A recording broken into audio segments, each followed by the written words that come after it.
Hi, everybody. I'm George, and welcome to the first episode of Plutember 2022.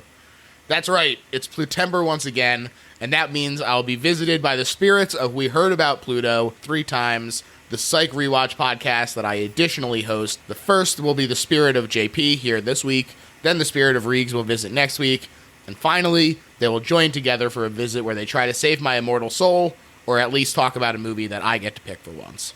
So, is that an undigested bit of beef, a blot of mustard, a crumb of cheese, a fragment of underdone potato, or is that the spirit of JP himself? Welcome, pal. I thought there was more of a gravy than a grave about you. Oh, I like that. And George, welcome. I really want to welcome you. Welcome. Thank you. Thank you for welcoming me. This is, I feel like this is really your thing that you have developed from We Heard About Pluto. I like it. I appreciate it. It's nice to be welcomed to my own show. It feels good, right? People don't do it. Yeah. No, you're always welcoming other people. I think you deserve a chance to be welcomed, and you are welcome here, George. Please note that you're welcome, but I did not invite you in. But of course, that is a reference to vampirism, because the movie we're talking about today is The Lost Boys from 1987. Wowee, what a picture. I mean, I'm just stoked that it's finally Kiefer's time to shine in the horror house, baby. Oh my god! And you know, he hasn't done that much in the genre, but boy, he kills it in this one. And it's just so great to see Kiefer pre-drunken tackling a Christmas tree video. Like this is Kiefer in his prime. Yeah, I actually never watched 24, but I just love seeing him pop up in movies. Like he's so great in Stand By Me and Fire Walk With Me, the Twin Peaks movie. He's fucking amazing in it.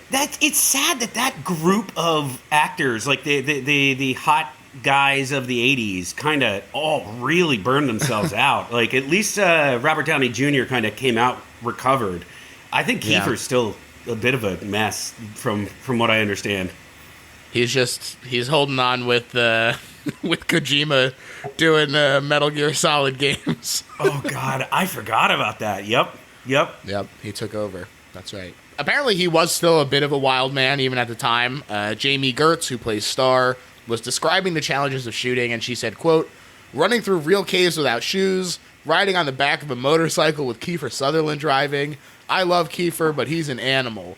Don't worry, he says. Then he pops a wheelie and he breaks his hand, which is actually why he wears gloves in this movie." Okay, I am here to learn, and I am already learning. That's awesome.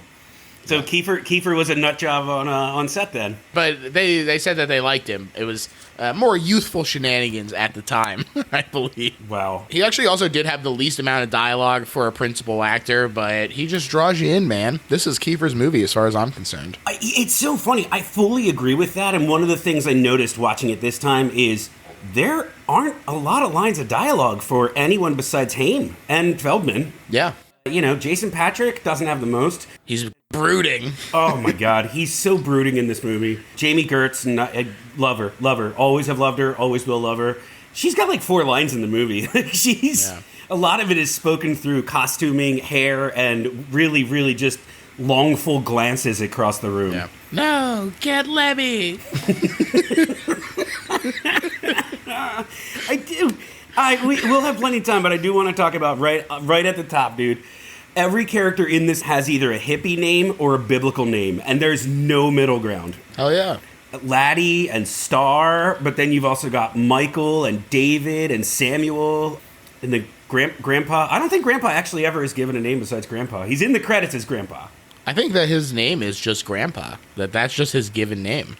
So, this was directed by Joel Schumacher, his 4th movie, although the first choice was Richard Franklin of Psycho 2 fame, back when it was going to be just Peter Pan with vampires, and it was going to be little children running around. So, quite a shift. And then Richard Donner was eyed to direct, and that was going to be like The Goonies, basically. But then he was like, oh, shoot, I just read Shane Black's amazing script for Lethal Weapon, so I'm going to go direct that, but I'll still produce this.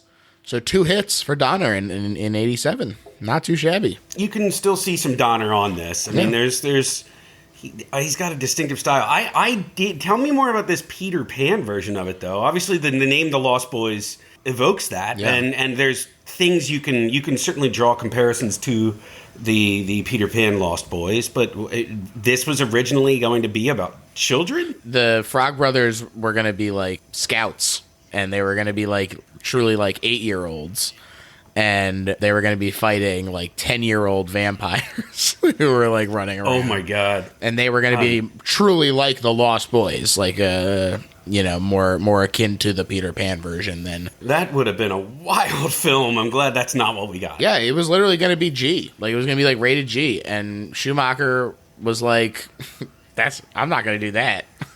No. But Donner scooped Schumacher, who was at the time kind of known for comedies, although his career was not going super great, out of development hell with the adaptation of Bright Lights, Big City that would eventually come out in '88, with Diane Wiest actually in that too. She's a gift. She's a gem. Oh, she certainly is. I also love this quote from Donner's producing partner, Harvey Bernhard, who said, "Joel thinks in color," when they asked him why they chose Joel. What a compliment. Well, you see it on the screen here, huh?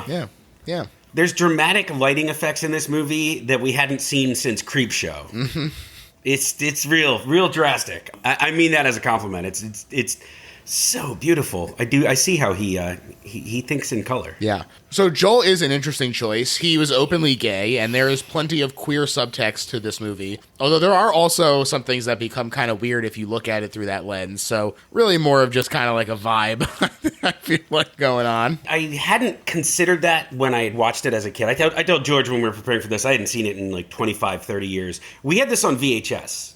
We actually had this VHS with The Monster Squad, and I love both of those movies dearly because we taped them off HBO or something. I watched this a ton as a kid. I didn't pick up on any of that queer subtext, and let me tell you, boy howdy, there's a lot of queer subtext in this. I mean, and even just like the base story of like these are the outcasts and the misfits living on the fringes of society. Mm-hmm. And there's a lot of femininity to all of the vampires. There's a lot of Michael Jackson to all the costuming. Corey Haim and Jason Patric, between the brothers. There are expressions of male-to-male physical affection in this that are very deliberate because they occur a lot. So Joel talks about wanting to play up the natural eroticism of vampires. And he said, vampires are sexy as opposed to other great monsters. They're beautifully dressed. They come into your bedroom. I actually think in Victorian times, vampires were created so that people could express oral sex. Think of those Victorian ladies who used to swoon all the time in their musty old houses. They dreamed of old men sucking the life out of them, and of themselves being so totally under their spell that they were unable to resist. We're not going for a very classic vampire, not as you've seen them so many times. They don't sleep in coffins, there's no neck biting, they're not dressed in white tie and tails or capes, but they're beautiful. Vampire legends are etched so indelibly in everybody's mind that you don't have to retread ground. And I think that's so interesting. You know, you get your style watershed moments, and this movie really functions as one.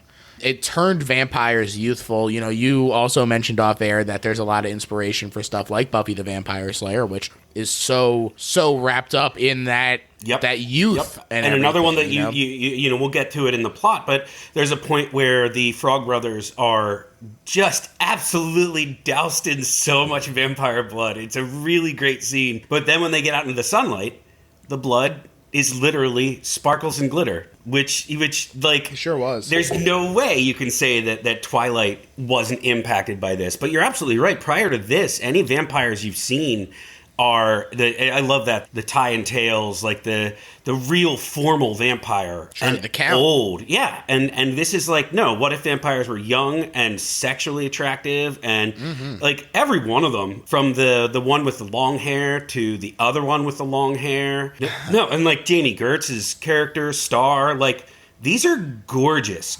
people. It's also interesting just because, I mean, you kind of touched on this a little bit before what you were saying, but the 80s, the look, there's a lot of androgyny happening. 100%. And I think that it helps to kind of blur that line in a way that lends to the thematic subtext, you know? When I think of 80s movies, most of the time, they're so hyper gender role. They're so men being men and women being women, and like they look like men, they act like men, they look like women, they act like women, and this one just bucks all of that. You're absolutely right. There's so much androgyny to the costuming and the makeup and the hair.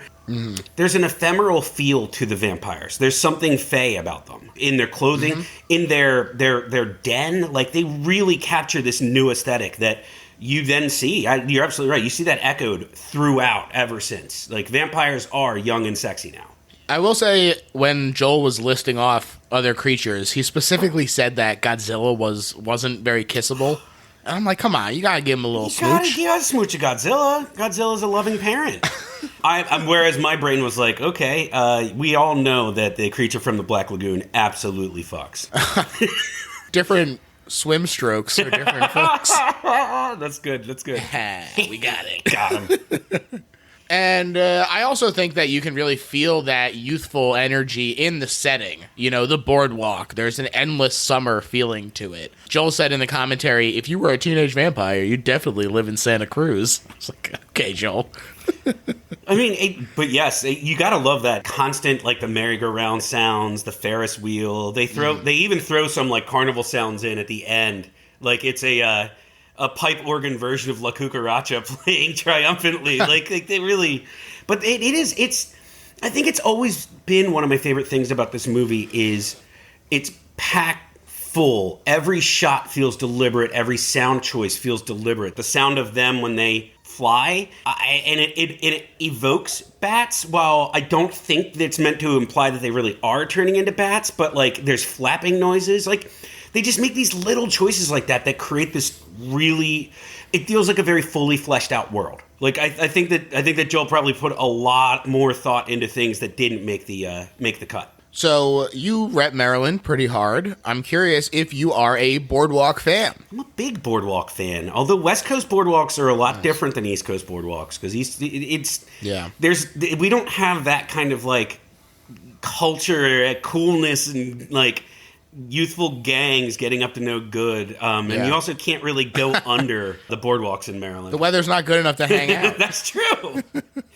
No, I do, though. I think that's another reason I love this. We grew up, we always went down Ocean City, Maryland for the summers, and I love a good beach town movie. Plus, it does have that, it's like a Stephen King kind of thing where it's like there's certain members of society where if they go missing or they're just not accounted for, they're a part of that culture that's so transient and disappears. Sure. And it well chosen.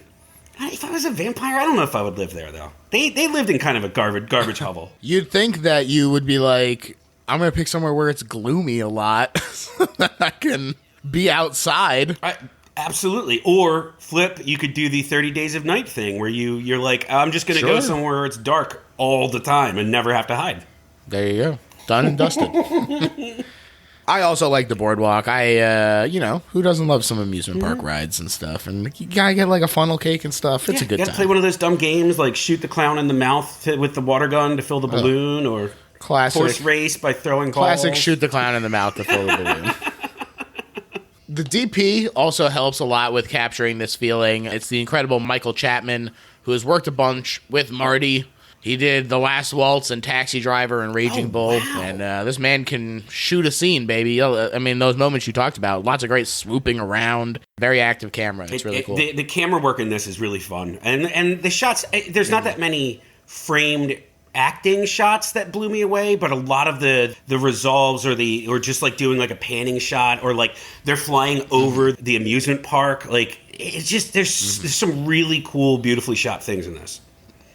Yeah, a lot of cool helicopter shots. Maybe you wouldn't call this like an acting shot, but like when they like roll up over the hill and the like light is casting from behind them and stuff. I said it before, but the use of lighting in this is just, it's really brilliantly and over dramatically done. It's much more 70s than it is anything else in my mind. I love the scene where they're in the tree and the only lighting is the what's supposed to be the yellow light from the bonfire, and they light it real drastically, and that's where you see the first reveal of Kiefer as the vampire. It is spooky. It's a spooky shot. Hey. Joel said something interesting in the commentary, because the Blu-ray has a lot of interesting stuff on there. He talked about how MTV, which came out a little bit before this movie, not much, but a little bit, helped to educate a generation of people about like surreal and non sequitur storytelling, which then helped prime people for some of the stranger moments, like the first drink of the blood. You know, you get these mixed images together. For a generation of people, that wasn't something that was in a lot of the media they were consuming until MTV came around, and it kind of had that new shock aesthetic. And he specifically called it out as an influence and helping to translate his images to the audience. So there you go. It's fascinating. I mean, you can see that because it isn't a straightforward beat by beat story, and there's right. Weird. I really want to digest on that one because it's fascinating. Because I think that storytelling through music videos was a start that a lot of people got that turned that into making amazing movies that are a little more surreal. I'm thinking of Michel Gondry, amazing, did amazing videos for years, and then just has... Schumacher himself has done plenty of music videos. I didn't know that. Yeah. Oh, that's rad. Yeah, he did a bunch. It was funny. He talked about a lot of the bands that, like, gave their music to this. He was like, we can't pay you anything, but, like, I'll owe you a music video. And he said a couple people took him up on that. Can we talk about Sexy Sax Man? Sure. He's incredible. He's amazing! And he's the most 80s thing ever in a movie that's chock full of 80s things. Sweaty, shirtless, buff, lead singer, saxophone player in a band that's playing at the beach. And he's just amazing. It's powerful. He's oiled up, hips gyrating, bare-chested. He's fucking wailing on that thing, baby. He is! Oh, my God. That's Tim Capello. He was Tina Turner's sax player. Okay, that's a badass claim to fame. Yeah. Doing a cover of The Call's I Still Believe. And he fucking rocks it right out of the park. My only complaint about the soundtrack to this is they have, like, 4 songs total. Like, yeah. Look, we hear Cry Little Sister about 4 times, I think. But then they also do they come up with that heroic music that they play when the Frog Boys are riding up on bikes, and they play that a couple of times too. It's fantastic. Yeah. And then, of course, as the aforementioned La Cucaracha on pipe organ. Of course.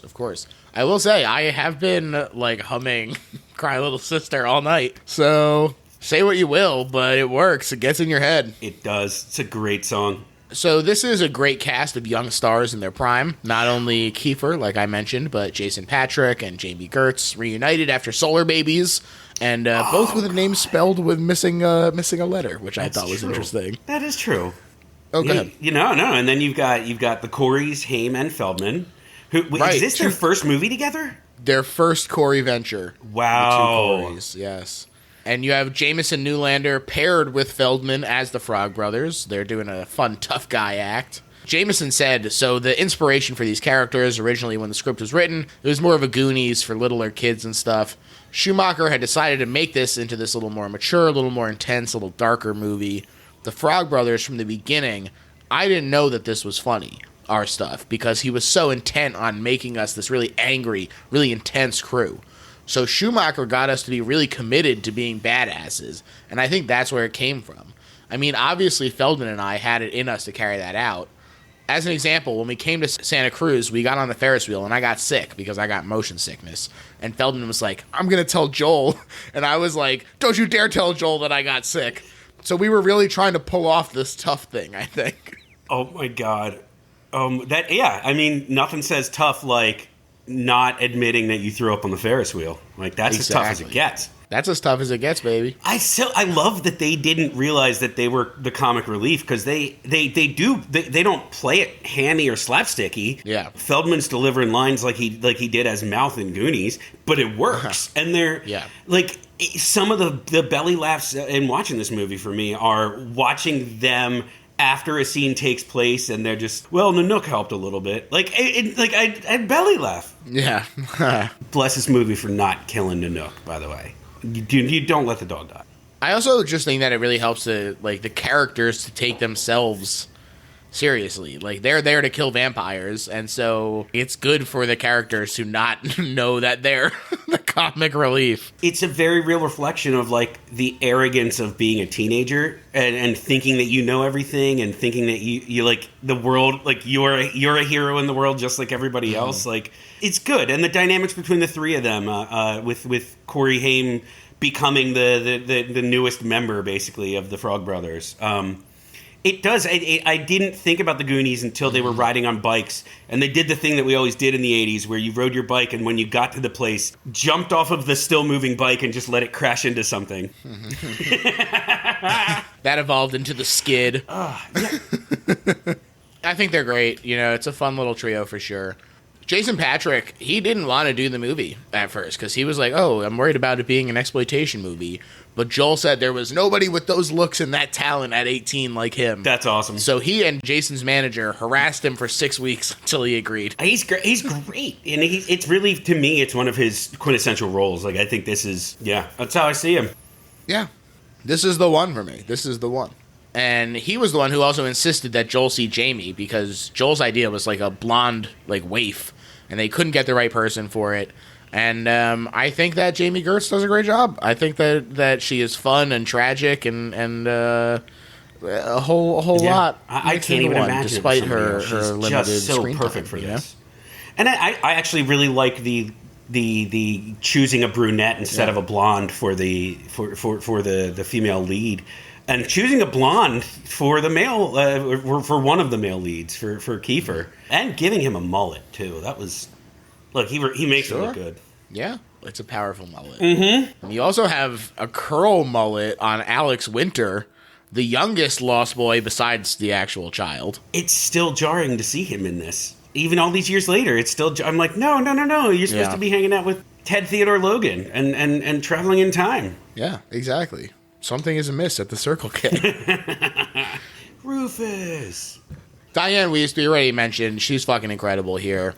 Has she always been this adorable? She's adorable. Yeah, she's great. In Footloose, she's amazing. I think she's the mom in Parenthood, right? I think so. Yeah, she's great. She's wonderful. She's great. We wonderful. love Diane Wiest on this podcast. We do. We are Wiest-heads. We've always been. That's right.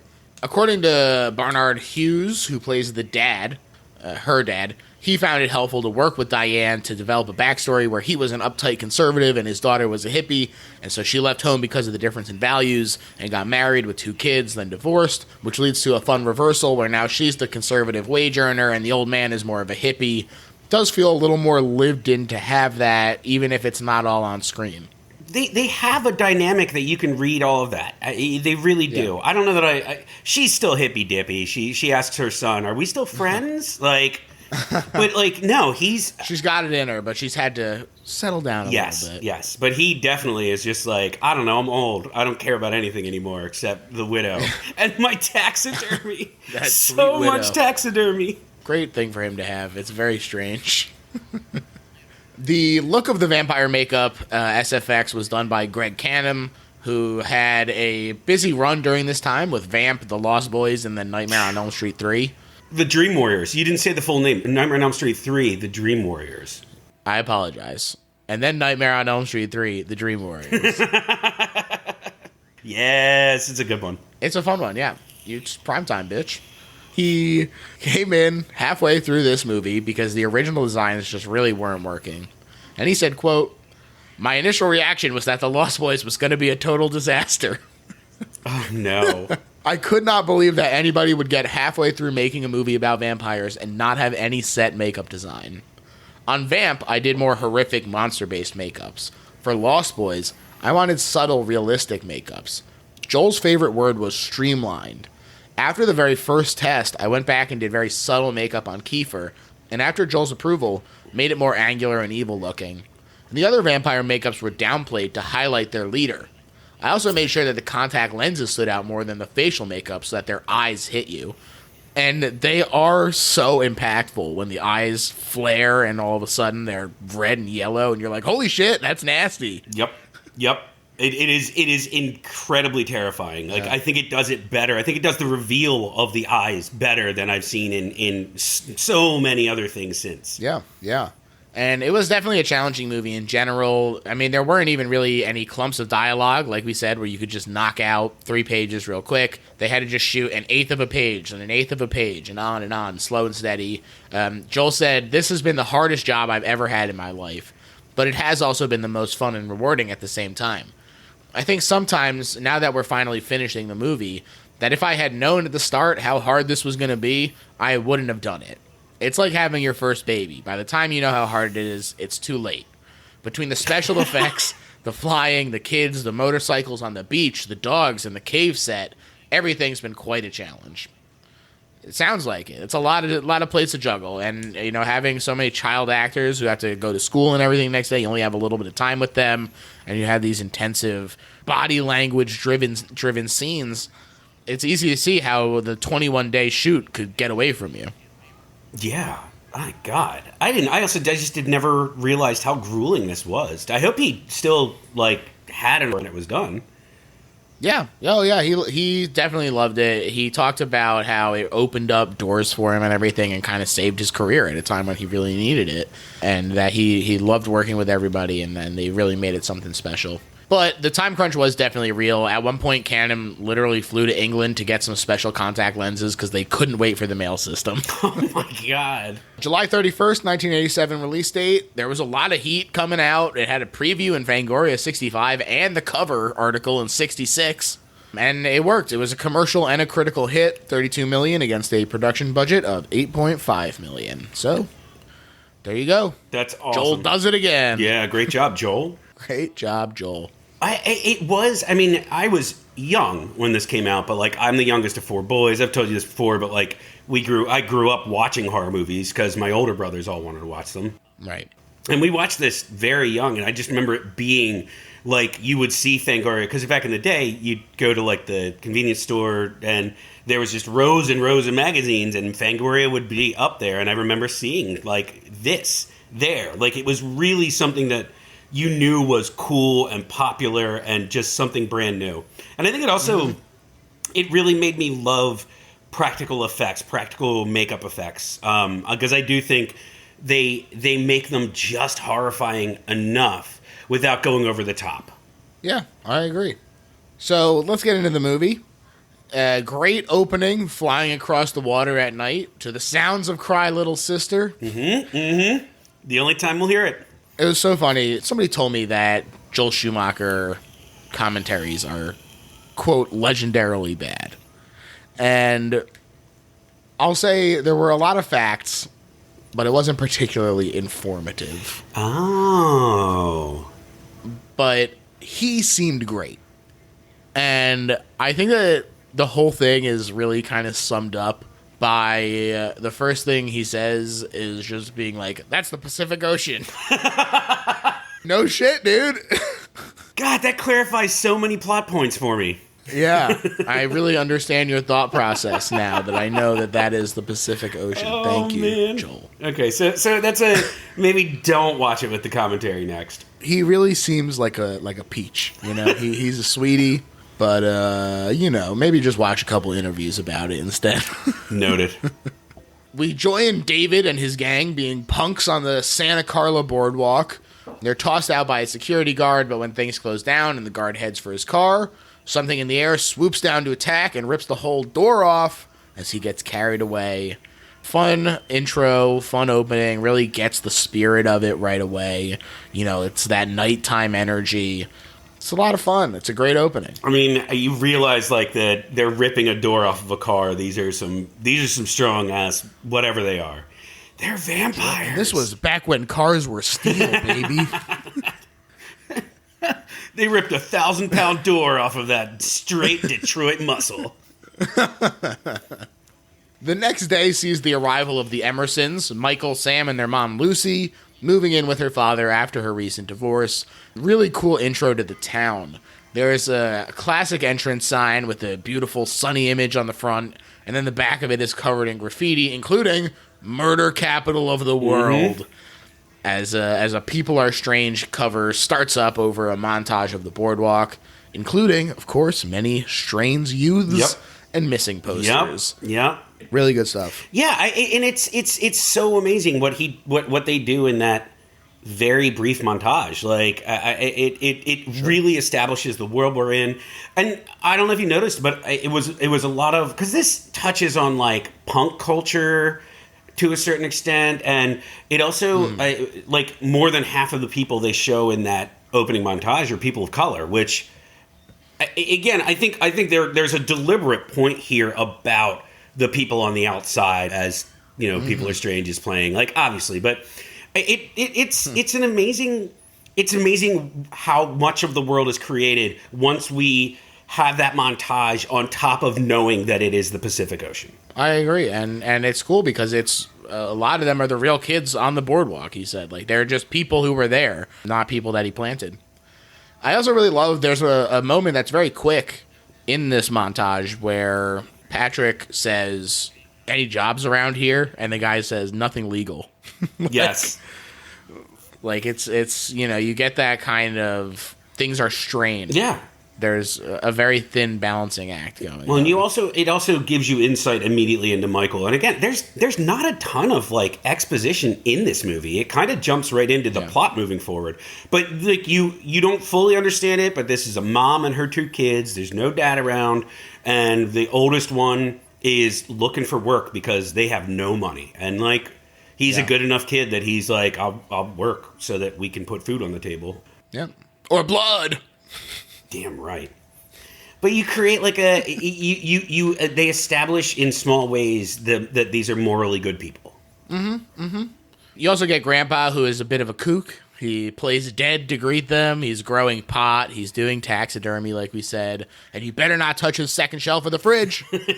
That's where he keeps his root beers and double thick Oreos. I love that the root beer comes back later. And yes, and the taxidermy bit where every time Corey Haim wakes up, there's a new taxidermy staring at him. This is really good. Because they have a point where he's trying to put one of them away, and he opens a closet where he's clearly been hiding all of them. And there's like a dozen different taxidermies in there. A lot of them. It's really funny. And he's very startled by the taxidermy. Every single time. Appearing. Yeah. It's really funny. Really funny. Also, I am sort of realizing that Grandpa might be me in 50 years. Hell yeah. He seems great. Yeah. Yeah. That night, the boys go to a concert at the boardwalk in which we see Tim Capello doing his Tim Capello thing. Sweaty sax, baby. Sweaty sax. Michael's all worked up from this sweaty sax man.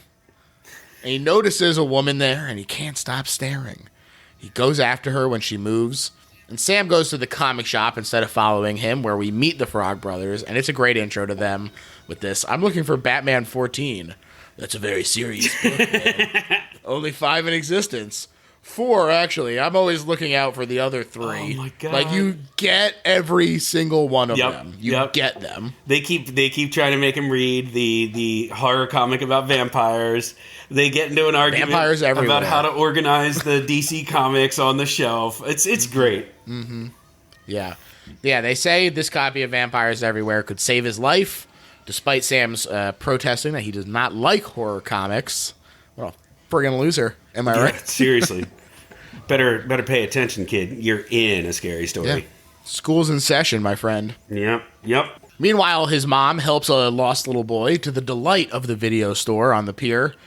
He's as impressed with her kindness as he is unimpressed with the Keith gang, who takes a little lap around the store while the dog Thorn growls until he says, "I told you not to come in here anymore."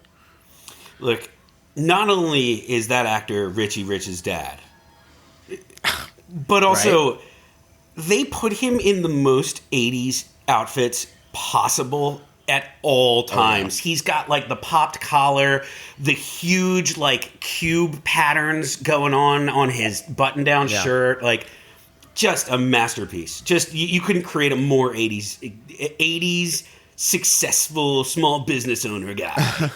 He talked about how he was so stoked to do this movie because he was like, get me out of the like 3-piece suits and historical roles. Like, I want to do something fun. He fucking got it here, baby. He really seems to have fun with it too. Yeah, I agree. And not to jump too far ahead, but this interaction becomes pretty interesting to look at once things unravel a little more, where he's like, stay out of here. You know, it's cool. It's cool. Good scene. She's understanding, though, and she asks for a job. She says, oh, we were young once. They're just young. It's me, Diane Wiest. I can't believe you got her for the episode. Diane, you're so good in this. Hello, JP. Are we still friends? But she's so cute as a button. She just has, like, the best delivery of every line. She's just so sweet. Oh, John Lithgow, I think you should let the kids dance. Please, Preacher John.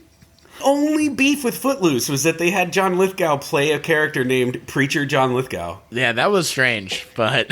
Odd choice. It works for me. You know, you grow up on it, you don't even realize that it's weird. You just don't even think about it, you know? Yeah. We finally see the girl that Michael started following, and she hops on the back of David's motorcycle, who smirks at him and drives off. That night, a smooching couple have the roof of their car torn off, and they're ripped into the air themselves. There's only one explanation, and the Frog Bros come out with it when Sam goes to the comic shop again the next day. It's some dang old Draculas, man. There's some dang old Draculas in there, didn't you? Don't know what. I do know what, and I know that it's some dang old Draculas. They don't waste time with disbelief in this movie. Mm-hmm. Every character, when confronted with the idea that there are vampires, at least considers it or just buys in right away. Except me, JP. She even did. She takes it seriously after. Mm-hmm. She's like, I can't believe he seems so sincere. You're right. I apologize, Diane. there's dang Draculas up in the town. Also, I'll say it. I think that Sam is too rude to the Frog Brothers.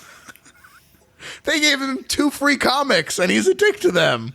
He really is. He's the new kid in town. He's met some people with similar interests and a similar age, and he's just like, I'm too cool for you. Yeah. Unbelievable, Sam. I need to beat the ass of the biggest guy in the comic shop. He was asserting dominance. You're right. He was making sure they knew that he's the oldest Frog Brother now. Now, Michael is mid-makeover. He's buying a cool guy leather jacket. He's considering an earring. Mm-hmm. When who should offer to pierce his ear for free but the woman he was ogling, Star. Star. Beautiful, beautiful Star. Dressed in hippie-ass clothes, but somehow 80s. It's like if you combine Madonna with, like, Goldie Hawn on Laughing. Like, it's a good look. Yeah, he's like, oh, you too? And she's like, what? And he's like, your parents were hippies too? I was this close to being named Bigglesworth or something. I don't remember what he says. I can't remember. Something. I think it might have been Bigglesworth. It was Bigglesworth. I think so. And they run into David, who insists that Star go with him and that Michael meet him for not a race necessarily, but a thrill ride competitive thing where he wants Michael to try and keep up. And you get this really fun scene as they speed across the beach. It has that great energy that captures what a lot of this movie is going for. The appeal of eternal youth captured in both the boardwalk itself and the vampires that haunt it.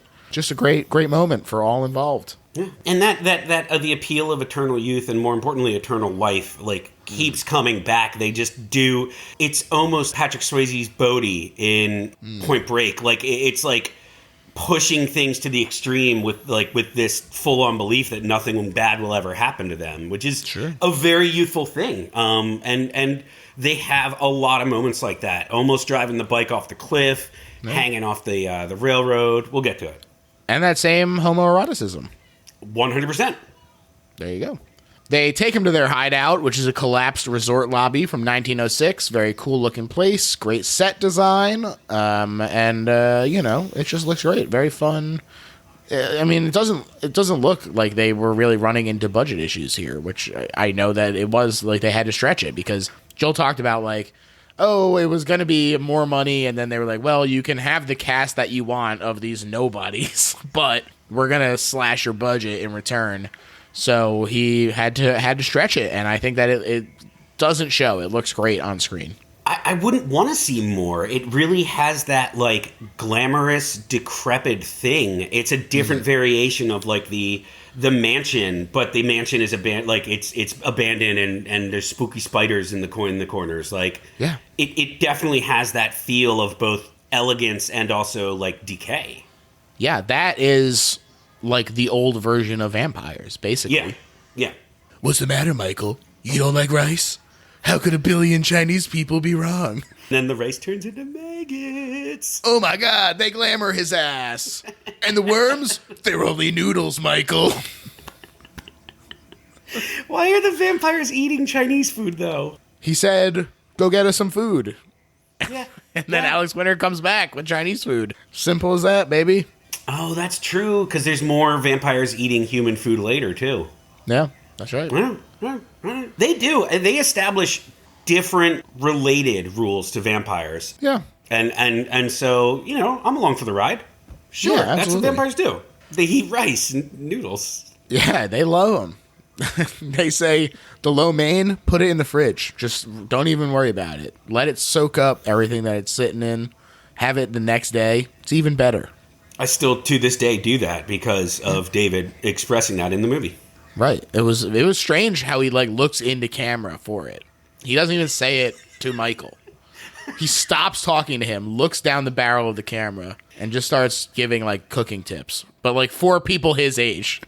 I mean, it was the 80s, and that's how we made movies back then, and it was a better time. So. Mm-hmm. I guess so. That's that willing to experiment. That doesn't happen these days. Joel said apparently maggots just lie there when you just have maggots, and so to get them moving, little tip from the maggot wranglers: squeeze some lemon on them. I don't like any of this. Still, good to know if I'm ever wrangling my maggots, I will definitely get some lemon. That's if you want some lively maggots, basically. Otherwise, they'll just sit there. Yeah, they'll just lay there. I also like that they have a poster for Munster Go Home up. That's such a weird choice. Yep. And then they also have that prominently featured several times giant Jim Morrison poster. Yeah, that's right. They're really driving that comparison home. Mm-hmm.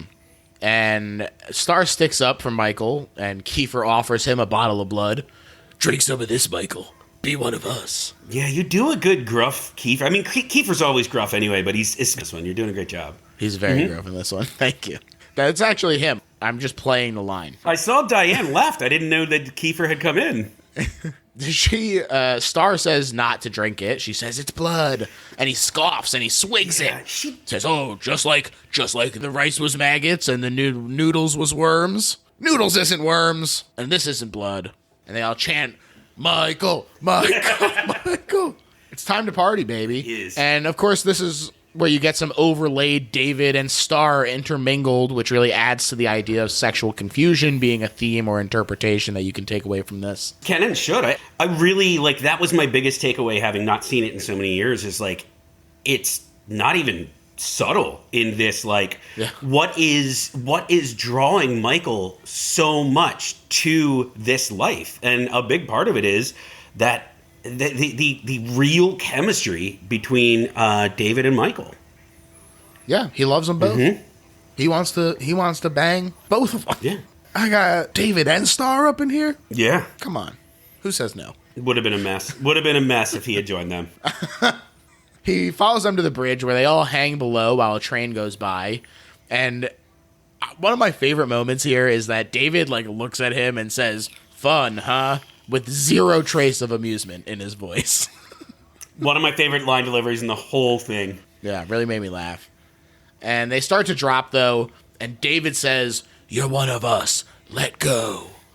And when he finally does, he falls into the dense fog, and he falls and falls until suddenly he's falling into bed, a changed man after this experience with David. Impossible to read anything into it. It's so 70s and 80s. They transition into the fog and then waking up in a bed. But also, this is one of the scenes where they do, you talked about before when they were all like, David, or Michael. But in this scene, it's more taunting and howling and almost animalistic. It actually is scary. They drop into the fog and he can still hear them calling him, and it's just it's really, really creepy. In a movie rings in his head, and in a movie that look, this is not your classic horror movie. It's very much also I wouldn't even know what to call it, but it's just that these things like that in the movie really make it creepy. The haunting voices in the dark, the mysteries of everything. There's a tension that builds. Definitely. I do think that the climax of the movie feels very much like the third act of a horror movie, but everything leading up to that is to me just. It doesn't follow the tropes, and I mean that in the best possible way. It was finding new ways to make us feel really creeped out. Yeah, absolutely. In the other room, Sam had been reading the comic that the Frog Brothers had gave him, and he was a little spooked. And Mom and Grandpa both came in to say goodnight. They're generally delightful. He gives Sam the stuffed gopher. He says, there's more where that came from. Again, Grandpa's the best character. Yeah, he's great. There's also some interesting posters on the wall here as well. You get Molly Ringwald in Breakfast Club. You get Reform School Girls, which is a fun movie as well. And you got John Stamos looking like an absolute hoe. He is really, not to slut shame, but he is slutting it up on that poster. I wasn't positive that it was him. I'm really glad for confirmation. Yeah, it was because they did St. Elmo's Fire together, him and Joel. And so he said, I'll throw a little nod to old Stamos there. That's amazing. Tearing his shirt up. Yeah. The next day, Michael is still in bed at 2 p.m. when Mom calls to ask if he'll stay home with Sam that evening so she can go to dinner with Max, her new boss. No terrible power dynamic at play there. Yeah. It was Flash dance. It was the 80s. Not only were we not frowning on that, we were actually considering that a good way to meet a potential That's a spouse. meet cute, baby. Yeah, absolutely. He's giving her attitude, not only a bit to Mom, but also to Sam, who only wanted to make his brother a sandwich. He's got that hungover in a sitcom thing where he's Yeah.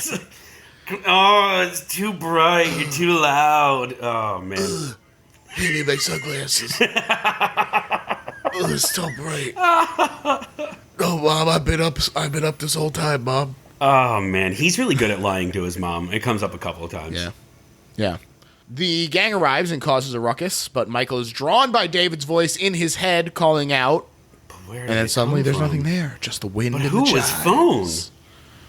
Ooh. Where did it come from indeed? Sorry, that's an old one, folks. It's still a banger, but, go check the internet like 2008 or so. Who was phone? You're going to love it. Michael sends Sam to take a bath, which he does with great zeal.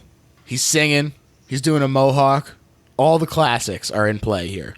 But when Michael goes to slug back some milk, he's struck with extreme stomach pains, and slowly he creeps through the shadows to the bathroom, afflicted with bloodlust.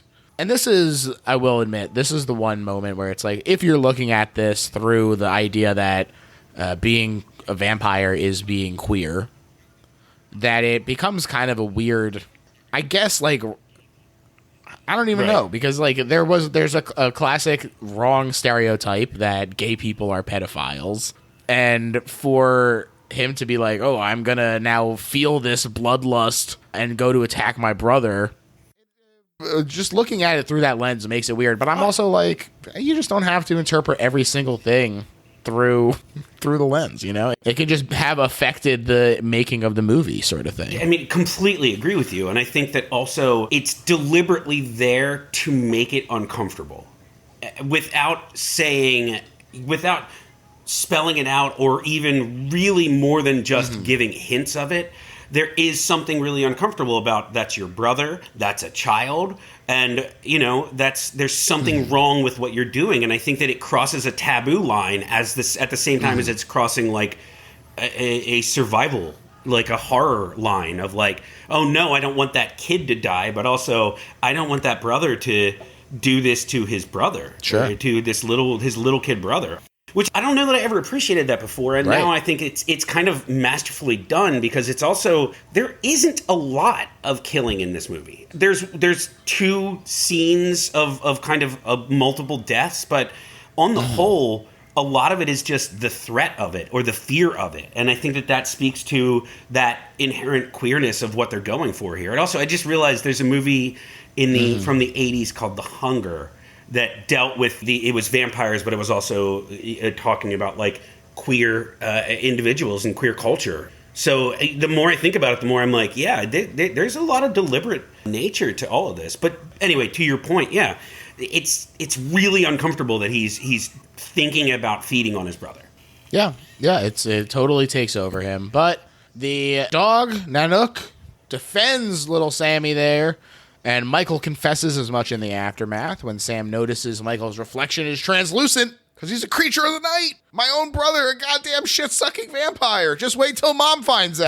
That line. That's the line. That's the line. It's so good. This is maybe my favorite Corey Haim movie. And there's a couple of scenes where I'm like, oh yeah, he was never the best actor. But then there's other scenes where I'm like, this is why we loved him. This is why we loved him. He was so good in this. Wait till Mom finds out is so good. Yeah, and it really does kind of encapsulate the movie because it is my brother is a vampire, and then the comedy beat of wait till Mom finds out is that kind of sneaky humor that is throughout the whole movie. That's the thing, and I think that this was an era when we were doing that with our horror movies. Like Dream Warriors is a great example. That movie is so stupidly over the top. The plot is nonsense.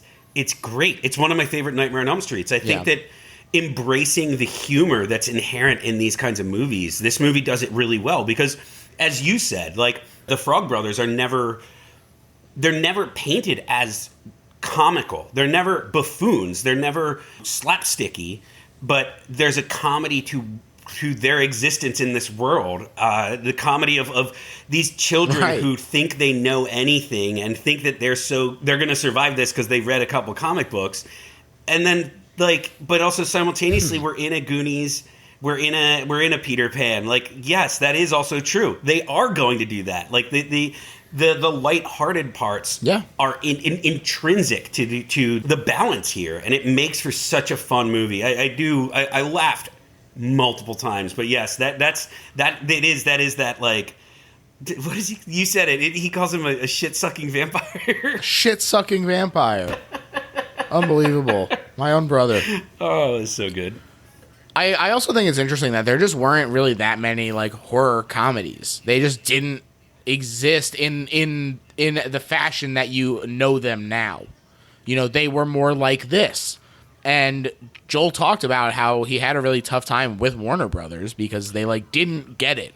They were like, a horror and comedy can't go together. That's not possible. And so he was like, no, you have to just trust me that this is going to be. And I think that's why I said you see a lot of Donner's fingerprints on this, because that's what made the Lethal Weapon movies, especially as they went on, better and better, was the combination of comedy that didn't take away from the action.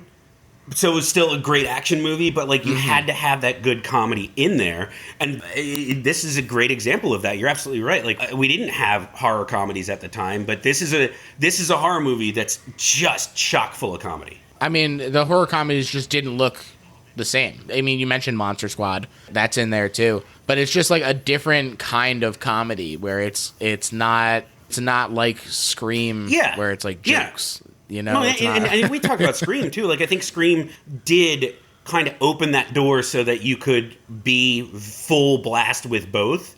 But there's really funny parts to a lot of the early horror, or especially in this era. Sure. Even Arsenic and Black Lace. I mean, I would consider that a horror movie, and it's very funny. So there you go. That's a really good point, nerd. No, shut up. Sam calls the Frog Brothers. So funny when they're like, he's a vampire, all right, when the questions are all normal teenager things, like sleeping all day. Go stab him with a stake. He's like, I can't bring myself to do that. That's my brother. His brother, who is floating in his room, causing a dang scene. He goes out the dang window with the phone call interrupting their mom's call to Sam. And he says, don't listen to him, Mom. He doesn't know what he's talking about, through the most gritted teeth on earth. I love that scene, though. He's lying to his mom while floating in the air. Don't listen to him, Mom. He doesn't know what he's talking about. He really is. Oh, God. But it's also, in a weird way, it's an homage to the Salem's Lot. I don't know if you ever saw the Salem's Lot movie from the 70s, but there's a horrifying scene where the brother is flying outside of his little brother's window and is begging for him to let him in. I'm your brother, Sammy. It's so good. And you're like, yeah, but you also know, I think that's a big part of this too, is that, Michael's not going to hurt Sam. Deep down inside that he's not going to. Yeah, and they agree to help him out. He says, we got to stick together, bro. Don't tell her anything. I'm going to work this out. Okay, Sam? I'll figure it out on my own. That always works. Well, he figures something out on his own. He sneaks out as Mom rushes home and storms in, and Sam covers for Michael, saying that he got a little carried away by the comic book. But as she cleans up after them in a huff, we see that the little kid who'd been going around with David's gang is on a missing poster on the side of the milk carton.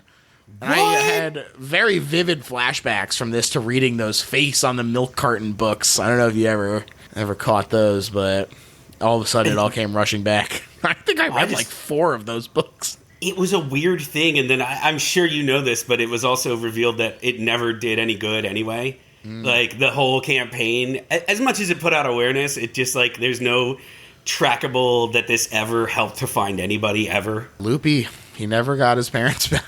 It was really a shame. Why is his name Laddie? Why is his name Laddie? It doesn't make any sense. I think it's Limbrick. I do. Oh, that makes a lot more sense. Yeah. Yeah, Star and Limbrick. Yeah. That makes sense. Also, what is their relationship? Why is Laddie there? They took him and made him a vampire, and she said, "This boy is too young. He cannot be a vampire. He cannot kill." That was good of Star. She really saved Laddie. It almost didn't go great for Laddie. Yeah, dude. When Limblo, when he comes out there at the end, and they come after him, watch out, bro. Look, you know that I like good horror. I like fun horror. I like creative horror. I really like. I consider it to be one of the best genres and art forms for storytelling, especially for morality tales, parables. I love it. I will admit that I love the show Supernatural, and in one of the early seasons, there's an episode where guy's going to turn into a meat-eating monster of some sort, a flesh-eating monster of some sort. If he can just not eat flesh, if he can keep doing that, he won't. And then the whole episode hinges on like him not eating flesh, and eventually he does, and it's really tragic. It's an awful, upsetting episode. And I just was having those flashbacks here. This is obviously an earlier iteration of that, but it's like that fear that like if any of them feeds, they're done forever. It creates like it creates stakes, and it also creates a potential for a happy ending because they're only half vampires. Sure, and he's not only does it like rots your soul or whatever, but if Limbro like if he feeds and he's a vampire now, then he's stuck at that age. He's not even a teenager. He is 8 years old for the rest of his life now, which is eternally long. Kirsten Dunst in Interview. Classic. The classic Kay Dunst and Rice character here. Kay Dizzle doing the all day living like a 7-year-old. It's a classic. It's a classic, folks. We're always talking about this. All right, but we were going to get back because Michael was going to take care of it. He was going to take care of it. And right. He left. His brother covered for him. And then he took care of it, right? He took care of it, and we all lived happily ever after. And how about that? He took care of some business. That's right. Just kidding, because the gang is busy harassing Max, who is rushing home when Michael, or at least so we think, when Michael goes to the hideout to talk with Star, and instead they smooch in soft transitions and flowing bed drapes. There's a lot of like shoulder caresses and slipping something off of a shoulder, and then fade to they're in bed together. They must have had a nice nap or something. I don't know. Yeah, and that camera soars through the airs, and you go, "Cry, little sister, there shall the one." It's so good because that's the first time it's not just the children choir singing. It's you get the actual vocals for the song. It's a banger of a song. It's really fun. I think it's up there with for me. There's only a few movie songs that like really stick with me, and I'm gonna be listening to this song this week. But the other one is "Send Me an Angel," which is from the BMX movie Rad. I don't know if you've ever seen it, but of course, Lori Loughlin bike dancing at prom to "Send Me an Angel." It's the most romantic thing I've ever seen in my life. Yeah, that's a good one. "Strong as I Am" from Manhunter. That's in there. You got me. Wow. I haven't. You've said it to me so many times. Dude, I must see Manhunter. Every time you tell me a movie, I write it down. I have tried to watch every single one of them. I still haven't seen Manhunter. Well, put that on the top of your dang list, bro. Okay, this is, just so we're clear, though, this is not a Reeves list. I actually watched these things. I know. That's why I am so insistent that Manhunter go on it. Listeners, you need to know that, like, I will drunkenly at 1 o'clock in the morning send a message to George and be like, oh my God, have you seen this movie? Or, oh, dude, you were so right about this movie. So he's probably pretty sick of it by now. But to me, it's a fun way to grow my friendship with my friend here. And to also watch some great-ass movies and also recommend some dumbass ones. And I'm always asleep at 1 a.m., so I answer the next morning. This is true, too. He also realizes that it might not be all bad as his hand is healed already. So there you go. The appeal of vampirism. He heads home the next morning, and Mom is worried, but parents just don't understand. They really don't. And neither do grandparents or brothers. No. A whole lot of them. Come on. Who could possibly understand? Only vampires. You don't know what it's like to be a closeted vampire in the 80s? So true. So true. Mom is attacked by Max's dog. Hellhound, if you believe the comics. Thorn. Great name. It's not a nice name for a dog. The Cult of Thorn from Halloween. How about that?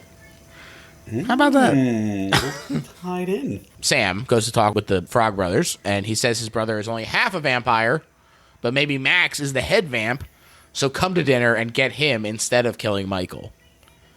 And these two are actually meeting as ships in the night. Michael is on his way out the door. Max is on his way to dinner with the mom. Michael is not impressed. But, we get this great trickery here where he says, where Max says, you're the man of the house and I'm not coming in until I'm invited, just like a vampire would. Except, really, just kind of like, they do throw it in there.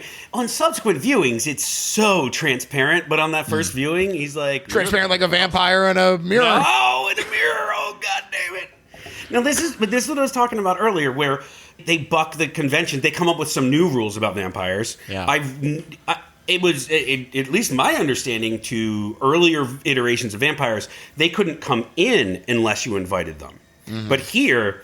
inviting them in cancels their weaknesses. Yeah, which is interesting. It becomes a plot point very quickly. Yeah, I like that. And they sit down to dinner. There's some great gags as they all test Max with raw garlic and holy water. So funny when he's like, "Guys, he likes garlic." No way. Also, the mom's right there, and they're like loud whispering across the table to each other. Can you believe it? He likes garlic. JP, I love garlic. Me too, Diane. Hey, I loved you in Footloose, and I think Parenthood. Thank you. I loved being in those things. Okay, bye, Diane. See you later, Diane. It was really great seeing you. Okay, bye.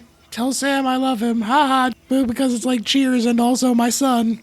Do you get it? Okay, bye. Bye, Diane. Here's what I think. I think Sam should have just mixed the garlic with the cheese, and it would have been a lot less noticeable.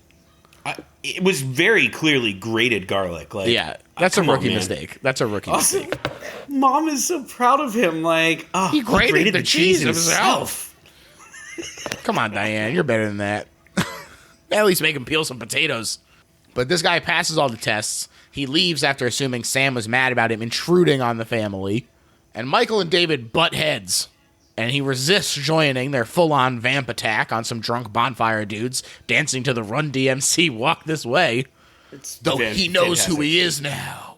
Those guys were having the best time, and the actors definitely actually, because, they're not playing the song while they're recording it. We've talked about this in Psych. It always bothers me that, like, they're doing a rendition of it, but it's never the same tone, and it's never to the right beat, because they're just making it up. Sure. But the actors doing this are singing it the correct way, so that they get the pitch right and everything, and I was really impressed with that. They killed it. So I was glad that they lived forever. Oh, they killed it and then got killed. Yeah. That scene is also, I talked about, I love the lighting and the dark effects and the reveal of the eyes while they're all stalking them from the tree. Yep. And then one of my favorite kills of all time occurs where one of the guys is completely bald, and they just do a shot that's like his bald head, and a vampire is like the teeth go into the top of the skull and pull back, and there's a blood spray, and it's just It's so good. It's so good. There's not that much gore in this, to be honest. No, there's not, but that's a fun moment. It stands out. And guess what? Kiefer suggested it. Did he really? Yeah, big ups to Keef. Man, that's awesome, Big Keef. That was Big Keef. I love that scene. Keef I love Daddy. that scene. Yeah, so they murder all those. And those guys, by the way, I don't know if you saw listed in the credits, they're all referred to as surf Nazis. Yep. It's a classic surf Nazi. Mm-hmm. They must die. And this is when we get the funny moment from, Michael comes in and Sam is scared by a newly taxidermied owl. He says, I wish Grandpa would stop giving me these.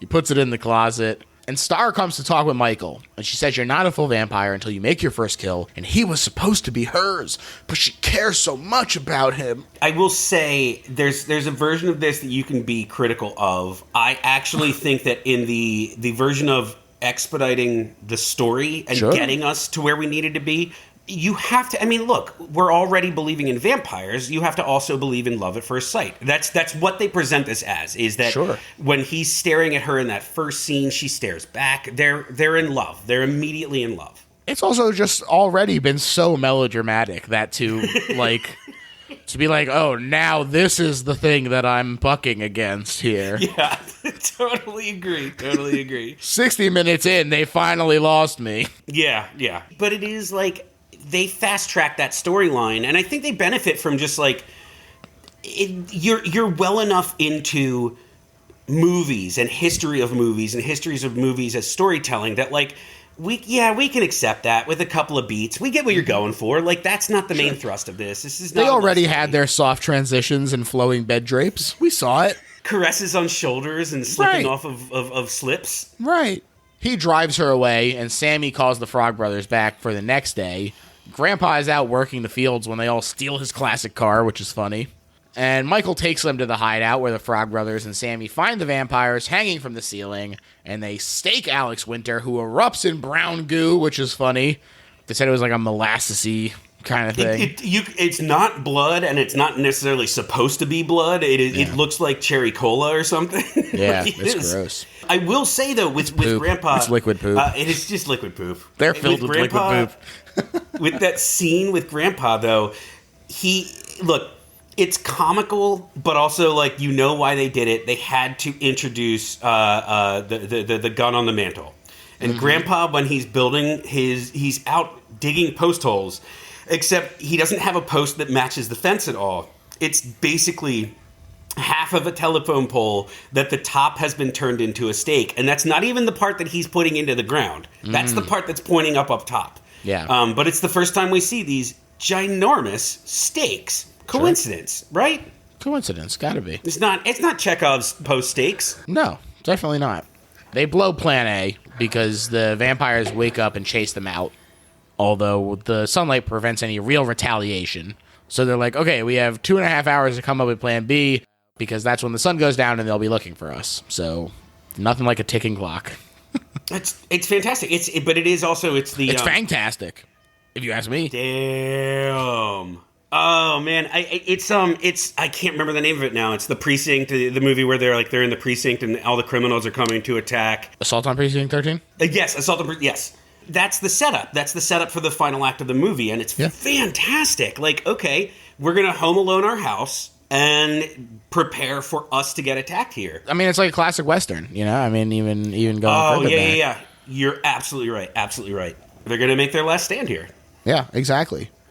Sam tells Mom, but she doesn't want to hear it, so they go grab some holy water from the middle of a baptism, which is very funny.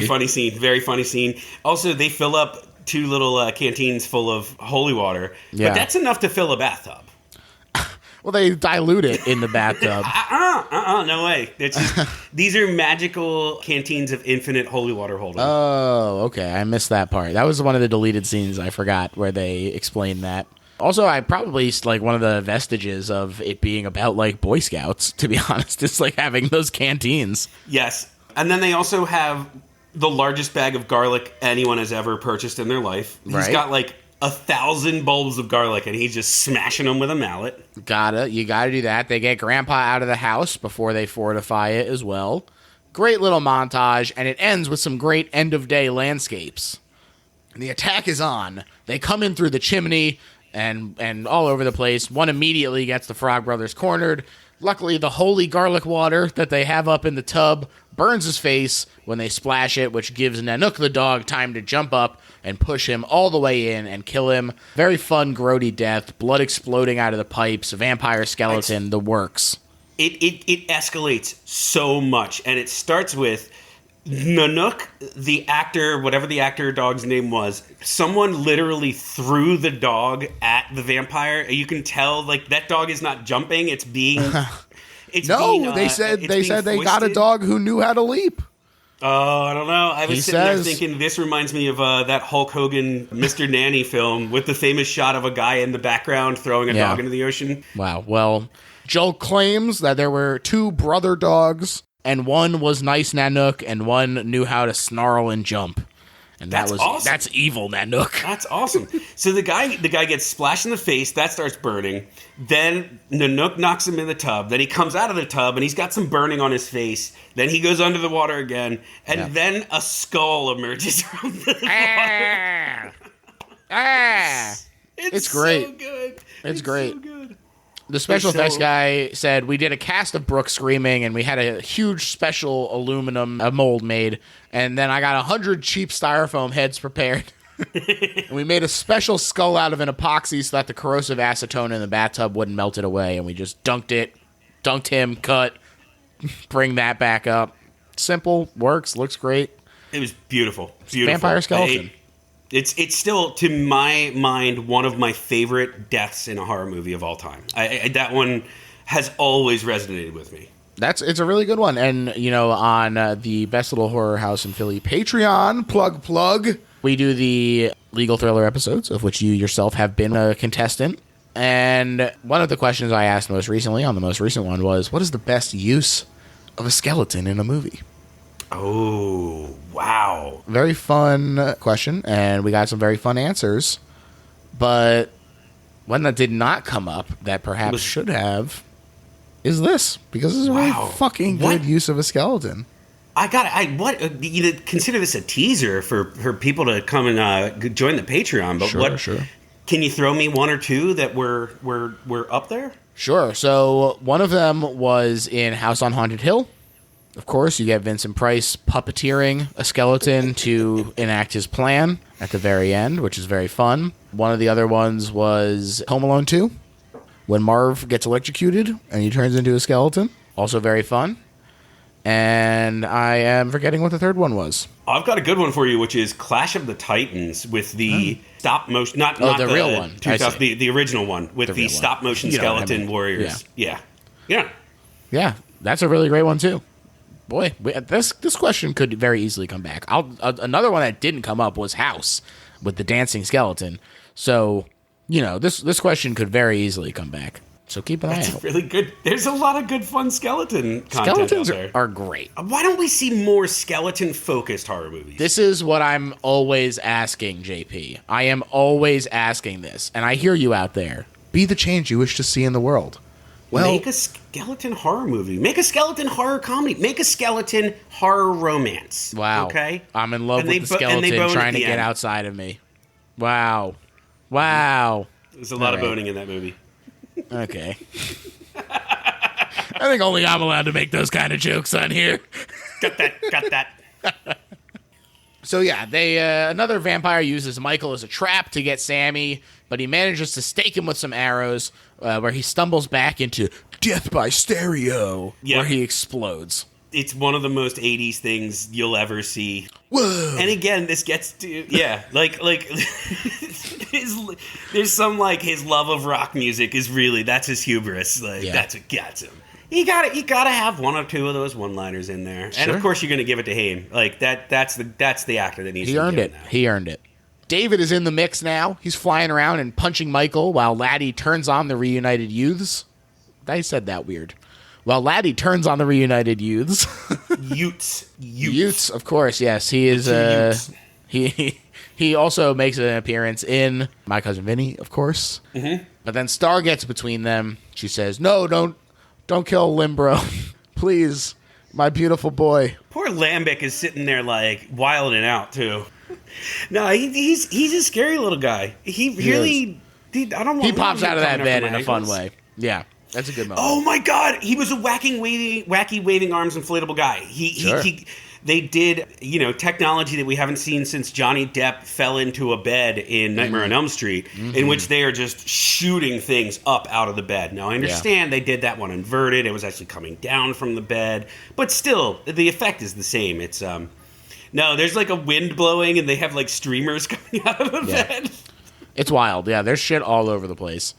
And the vampire fight between Mike and David is fun. He refuses to join them, and he judo tosses David onto some deer antlers, and he dies to the tune of "Cry, Little Sister," but even more stripped down than usual. It's beautiful. It's brilliantly done. They also do, and let me bring it back to the lighting effect. He always, when he's a vampire, he always has a bright spotlight shining on him, no matter where he is. And in that moment, when he's laying there dying, the bright light shining down, and then it fades out. Wow. That's how you know he did. And we all cry, little sister. And poor Michael, thou shall not kill. So true. So true. I really like this. I will say that I accidentally did a stuffed deer impalement double feature that night because I also watched Silent Night, Deadly Night, in which I think it's Linnea Quigley gets impaled on a stuffed deer. I think it is Linnea Quigley. Oh my god, that's her. Good. That is a good reference, man. I love that movie. I really I like that first one a lot. I know everybody likes 2, but I don't even know if I've seen 2, so fuck 2. 2, look, it has the new stuff is very good, but the problem is they compress 1 into like 30 minutes, and they just put that into 2. And not only am I like, just fucking if you're making the movie, just make the whole fucking movie. Yeah. But on top of that, everybody is like, oh, I've seen 1. I don't need to go watch it because it's at the beginning of 2. And 1 is such a great build. Yeah. And it is such just like a pure exploitation movie that, and also frankly, it has a lot more of the interesting like mean spirit to it than 2 does. Yes. And so I just think that 1 is a lot better than 2, and it's very frustrating for me that everyone says just go to 2. Let me ask you this. What's your stance on Evil Dead 1 versus Evil Dead 2? Wow, I'm so glad you asked me this. This is what I was actually fishing for the whole time. I really love Evil Dead 2. I love it a lot, but I think I come down on the side of Evil Dead 1 because it is a genuine horror movie. Like the pencil in the ankle is like one of the grodiest I've ever seen. The tree assault is horrific. It's truly disgusting. Yep. And I know, we as a culture are correctly moving past that as a story device, but it is intense in the moment there, and it works very well, and you can't change what has already been committed to film, so I don't think that it's right to knock it for delivering on the atmosphere that it's trying to get to. They're demons, they do bad shit. So 100%. And I fully agree with you, and I think that a lot of people will say, like, 2 is almost a remake of 1, so like why do I need to see 2? Right, and again, they're incorrect. Or why do I need to see 1? 100%. Yeah. So people out there, watch Silent Night, Deadly Night 1, watch Evil Dead 1. Watch the first one. Yeah. Always watch the first one. That's why you have everything else. Exactly. Show some respect. But the problem is now, not to swivel all the way back to the movie here after we got way off topic. Swivel it up, baby. Swivel it up. Everybody's still vampires. They're like, oh shit, I'm still a vampire. Even though we just killed David. That's bad. And they all realize... They do just kind of like, hold on. He's like, yeah, no, I'm still a vampire, don't look at me, I'm still a vampire. I do like that scene, though. Like, I do like when he's like, don't let my brother see me. Like, it's... There's some good heart to the familial relationships in this. The growing family as the vampire... I'm not coming up with anything new here. They literally say it by the end of the movie that it's like about the two families. Yeah, but so true. Max and Mom arrive, and Mom is like, oh, what the hell? But Max goes right over to David and is like, wow, sorry, Lucy. David and my boys misbehaved. And you're like, my boys? What? Did not see that coming. It turns out that he wanted to get Lucy as the vampire queen. And he planned to get Michael and Sam into the family first so that she wouldn't say no, couldn't say no. Truly devilish of Max here. Yeah, but he didn't even think about Grandpa and the importance of getting Grandpa So into. true, JP. Now, Max fights the whole damn crew, which is pretty cool. And he gets Sam hostage, which convinces Lucy to give up. And it looks like the end. Until Grandpa crashes through the side of the house with the tractor carrying a whole bunch of giant steaks that fly out and catch Max, pushing him into the fireplace where he ignites and explodes. Explodes! I don't know how the house survived. Everybody's covered in soot, like so many Dickensian orphans. Yeah. Like, it's ridiculous. Yeah, please, sir, I want some more. Explosions. Originally, after he got staked, there was going to be this huge transformation effect where there were like 3 different makeups, and he progresses to 300 years old, and then he falls back into the fireplace and gets all gooey and bloody, and then ignites and explodes. That was cut for time, which is a shame, since I never feel like this isn't going pretty quick. Like, I'm never like, hurry it up. So if they just wanted to slip in a little goo in there, I wouldn't be mad about it. Yeah, aside from the cherry coke draining out of Alex Winter, you don't have a lot of gore in this movie. Oh, we did. I skipped over it, but The guy... the toilets exploded. Yeah. When he goes in the pipes and explodes all the pipes, there's a lot of blood there. But that's the one moment, and it is very shocking. It's also very funny how much blood really the toilet shatters from blood erupting from Yeah, that's it. great. Like, it's ridiculous. All of a sudden, it becomes like a very, very old house with pipes everywhere. Just shattering. Yep. Turns out Grandpa knew Santa Clara was lousy with vampires all along. And the half vampires are all cured. Boom. Credits, baby. We outie. They waste no time on resolution or an ending. No. Grandpa goes, he pulls his root beer out of his second shelf, and he just complains about the goddamn vampires. Roll credits. It's fantastic. They didn't do anything, and I loved it. It was a perfect ending. It's a funny point to end on, too. Mm-hmm. I totally agree. There is also a fun theory that Grandpa was a half vampire as well, and that his root beer is animal blood, and he used that to stop the hunger, and or the Widow Johnson could be a euphemism for going to hunt animals for their blood to keep him from killing humans, and or willing blood bank, the Widow Johnson. It's all kinds of fun things that make it an interesting idea, even if it doesn't necessarily hold up to the greatest scrutiny. But it doesn't take away from the plot of the movie for that to be true, so I'm kind of fine with it. Yeah, it works. It works. That also would explain, if he's drinking animal blood, that explains all the taxidermy. Exactly, yeah. He's going out there, he's hunting that, and that's why he doesn't want anyone to touch his root beers. Because it's animal blood. I gotta really ruminate on that. I like that theory. Root beer manate. Oh, look what you did there. Second shelf. Second shelf, baby. And now, JP, we've reached the part of the episode where we sum up why this isn't just a good horror movie, but is, in fact, the best horror movie ever made. And I'm going to let you start. I really appreciate that. I'm glad that you appreciate it. I want to start by welcoming you again, and I hope you've enjoyed this time here. I feel so welcome. I have a long history with horror movies. I have a long personal history with this specific horror movie, and I'm always afraid that nostalgia gets in the way of like being a valid, like being an actual critic of something. And I was really afraid of that coming in to watch that this time, and just how much my fond memories of this, or the things that stood out and became like lines that my brothers and I would say to each other. Like, I didn't want that to taint the experience. I watched this and felt like not only was everything I always loved there, but there was so much more to this movie. Mm-hmm. There's so much more, and I think because I'm older, because I have a different appreciation of human relationships, because I have a different appreciation of storytelling, soundtrack, scoring, movie making in general.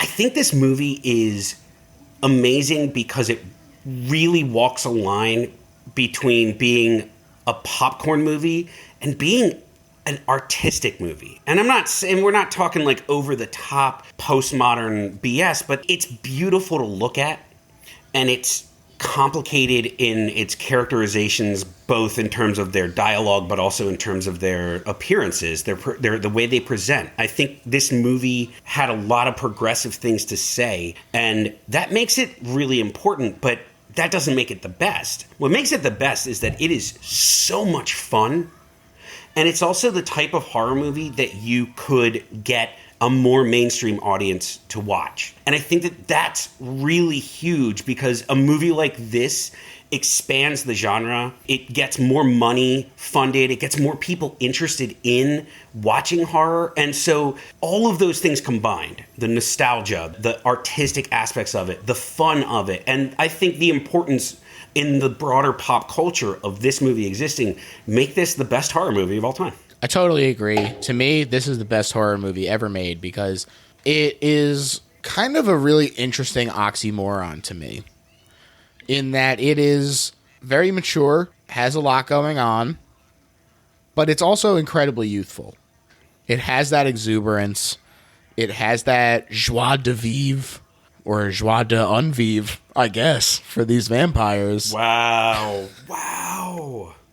I felt good about that one as it was coming out. I like that one a lot. Yeah, no. I think that it's good. I really do. I think that it balances that so incredibly well. And I think that that's kind of representative of Joel Schumacher in general, is being able to ride that balance of popcorn and artistic, of youthful and mature. He does it a lot. There's a lot of really fun stuff. And having the cast here to support that vision is so huge. I mean, this cast is really out of this world. Everybody is bringing their A game. There are so many stars here, and they weren't really stars yet, any of them. I mean, like they had been in a few things here and there.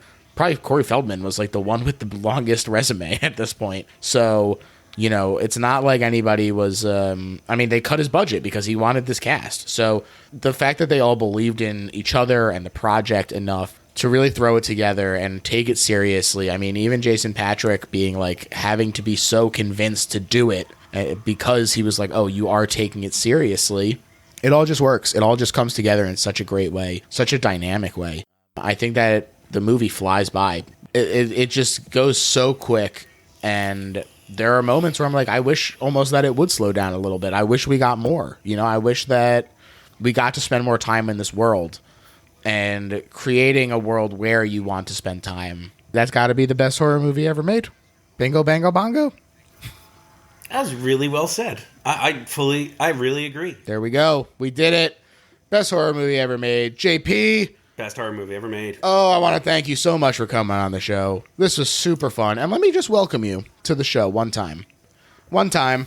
I feel really welcome. I'm glad. And why don't you tell the folks all the other things that you want them to hear you doing and talking about and tweeting and all that stuff. George, number one, thank you so much for having me on. It is the best. I love talking horror movies with you outside of this, but it's so much fun. You put so much into these episodes, and it's an honor to just be like that. You share the space with me. This is great. The pleasure is mine, friend. And thank you for watching. One of my favorites. You know, if people want to follow me or catch up with me, the easiest thing, you can find me on Twitter, but it's at JP_Pumpkinity.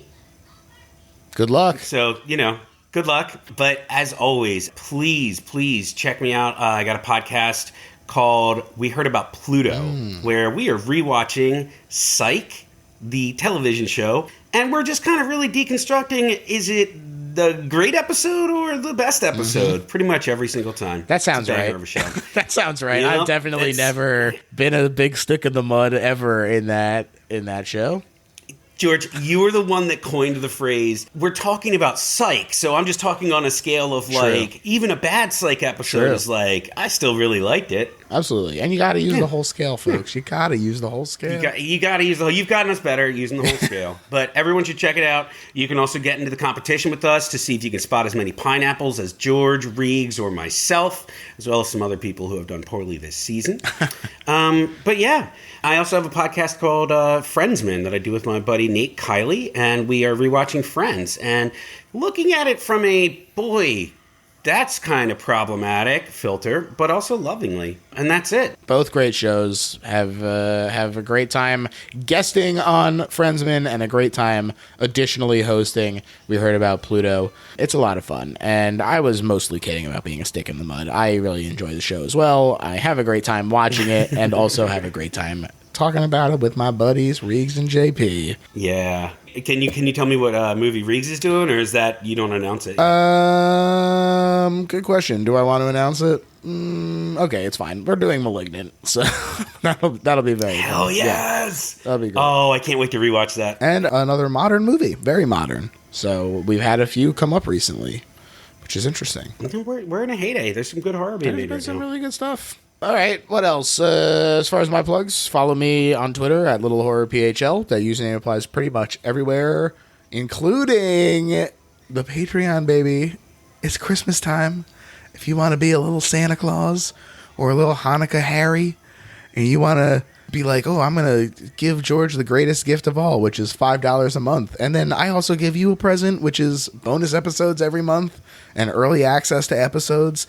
And you can come on the Discord and talk with us about all the movies you're watching. It's a great time. Totally worth the $5 a month. And look, if you don't want to spend any money on your Christmas gift to me, you can always rate and review. Help fight that dreaded algorithm. More important now than ever, now that Twitter is closing the door on us non-checked rabble.